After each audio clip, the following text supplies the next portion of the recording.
All right. I'm gonna be completely honest with you guys. I completely forgot about this. I meant to do a video on this a long time ago, back when it was final, meaning when the suspension was complete and we knew what all happened. And Gene Smith explained, Gene Smith as the athletic director at Ohio State explained everything that went on. I meant to do a video on this then, but with the recent situation with Miles Garrett, um, with the game on Thursday, I completely forgot about it. So we're gonna do that now. And actually, before get into this, if you do watch the Miles Garrett video, thank you for watching it.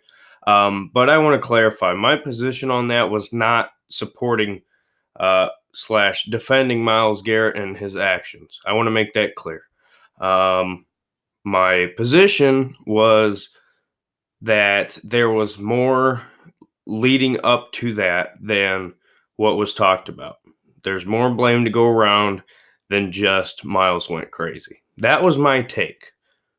But people took that as, oh, you're defending Miles. No, I'm saying between them two guys with Mason and Miles, there was more than just Miles went crazy. Mason should deserve some blame. But anyway, go watch that. Um, some people misunderstood what I was trying to say. But anyway, so Chase Young. Chase Young, obviously, the star defensive end for the Ohio State University. Um, Once Nick Bosa left last year, Chase was kind of forced into that starter role. He already was starting, but he was kind of forced into that starter role, which is different from just a starter. You can start and you're not getting double covered. But if you're a starter, say that 5 times fast, you're going to have guys who are double teaming you. You're going to have chips on you. So yeah, Chase Young over the offseason put on a ton of muscle, completely just almost doubled in size.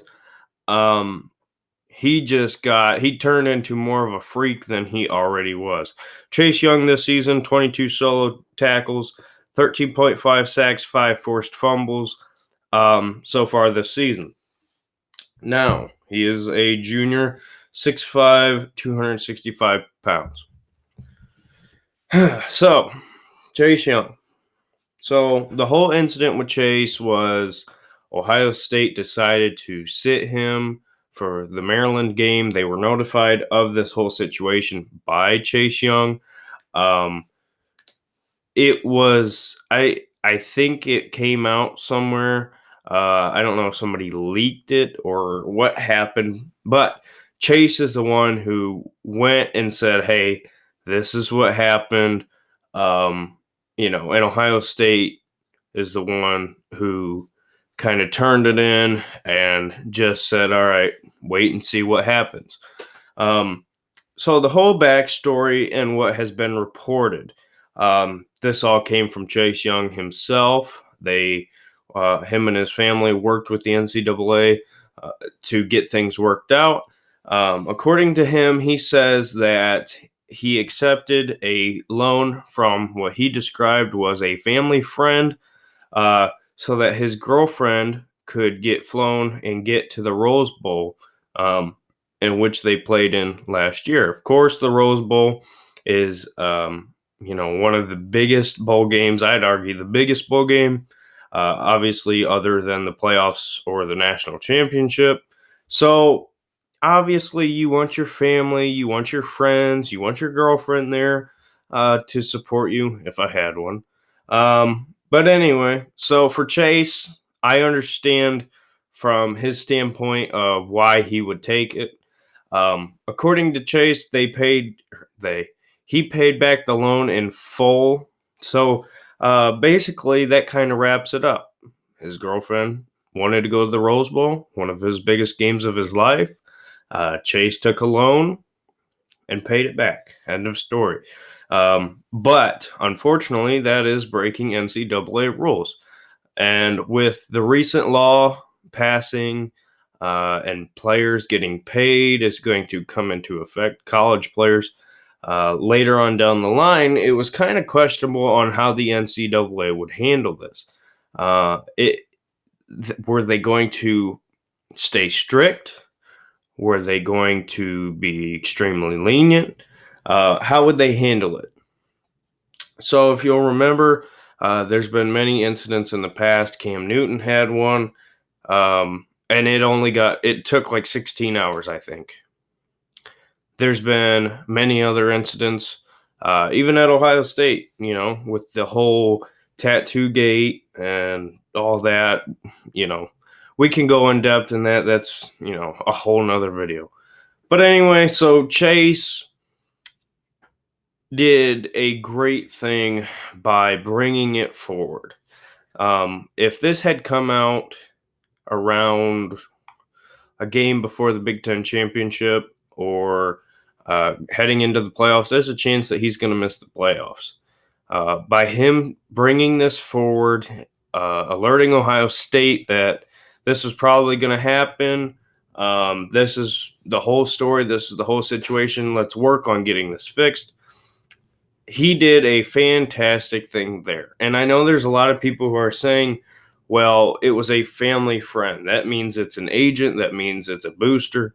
And you're right in questioning that. Okay.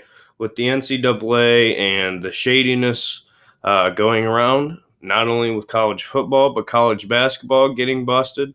When situations like this come up, you have to really look into the details. And when they did this investigation, it seemed to prove that everything that Chase Young said was facts. So this had a huge part in the final suspension. Chase Young was suspended 2 games, and they did count the Maryland game. Like I said earlier, Ohio State decided to sit him for the Maryland game. So Chase Young is going to be suspended for the next game, which is Rutgers, which I could go out and play quarterback with, on this Ohio State team, and trust me, we would win. So that goes to tell you how good Rutgers is. Not very good. So essentially what this suspension did was say, hey, you did the wrong thing taking the loan, but you handled it the right way. So we're only going to give you a little bit of a punishment.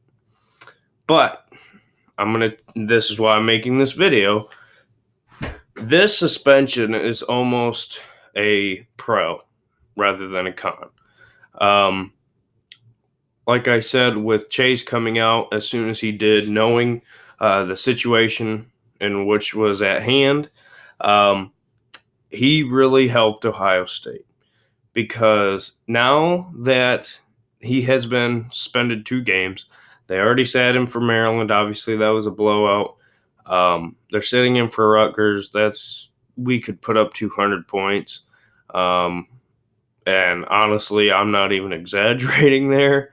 I think that's certainly possible. Maybe not 200, but definitely over 100. But anyway, that doesn't matter. So this suspension, to me, can serve as a pro. Chase Young is a guy who, for Ohio State, when you have the depth that you do at the position, you got Tyler Friday, you got a guy who is a 5-star local kid out of Olentangy Orange, and Zach Harrison. You got Cooper, you got Smith, you got all these guys who can easily just fill that role. Javonte Jean-Baptiste. You have all these guys. That's what people don't understand about Ohio State and college football in general with these big programs. There is depth, no matter who you lose. The only spot that Ohio State doesn't have elite depth at is quarterback. That is it. So this suspension with Chase is going to give him time, number one, to rest. He's going to get time to get healthy, get healed. And number 3, if I could count, this is going to give him motivation. Um, as a player, did he break the rules? Yes. But in reality, was it all that bad? No. We can sit here and tell ourselves, well, he still broke the rule, which is true. But is it that big of a deal? No. Come on, people. He's the best player in college football. You want him on the field. So it's not that big of a deal. Um, really, a one-game suspension. Some are arguing he shouldn't have been suspended at all. But Chase got the suspension. He handled things right. He's going to be on the field for Penn State. He's going to be on the field for Michigan. And hopefully the Big Ten championship going into the playoffs, hopefully the national championship. So he will be there. Chase Young to Ohio State is not a must-have. Chase Young is a luxury player. When you have the depth that you do, like I just said, I named all the names. Chase Young is like having, when you are a family of three, say you got you, your wife, and a kid. Your kid can drive. If you have a car that is 8 year old, your wife has a car that's around the same age, and your kid has a vehicle that is, it's not brand new, but it's not super old. It's that car for a kid. And then you have a freaking Ferrari. All right. These other guys at Ohio State at the defensive end position is a car that is a year old or a current year. You know, it's one of the common cars. Like a Buick, a Chevy, a Ford. Um, and then you got freaking Chase Young, who's a Ferrari. Do you need your Ferrari? No, you don't. But you know what? It's nice to have a Ferrari, and that's what Chase Young is for this team. Um, if you're going into a race, would you rather have a freaking Ford Fusion or would you rather have a Ferrari? That's what Ohio State's doing with this national championship run. Um, Not saying that a Ford Fusion couldn't get you somewhere in a race. I don't know who you'd be matching up against, but anyway, um, having Chase Young is going to be huge. He's the best player in college football, best, in my opinion, best defensive player. You're going to be going against elite quarterbacks, no matter who's in the playoffs, whether if it's Justin Herbert, Trevor Lawrence, Tua, you know, Joe Burrow, who I think is the best quarterback in college football right now, hands down, Heisman winner, not even close. So you're going to want a guy like Chase Young, who's going to be such a huge factor and such a big disruptor. Do we need Chase Young? No. But guess what? He's a luxury. We have him. He's going to be back. It's not the end of the world. And in fact, this is going to bring back a motivated Chase Young, a rested, a prepared, a healthy, motivated Chase Young. So you know what that means? Quarterbacks for other teams going forward that are going to face Ohio State, watch out because Chase Young is a monster. So, hey, with that being said, like, comment, subscribe, tell me your opinions. I really would appreciate if you would let me know what your thoughts were on the suspension of Chase Young because I'm interested. I've heard multiple different things. Either it should have been longer or it shouldn't have happened at all. I'd really appreciate if you let me know your opinion. I appreciate it. Thanks for watching, and we will see you in the next video. Bye.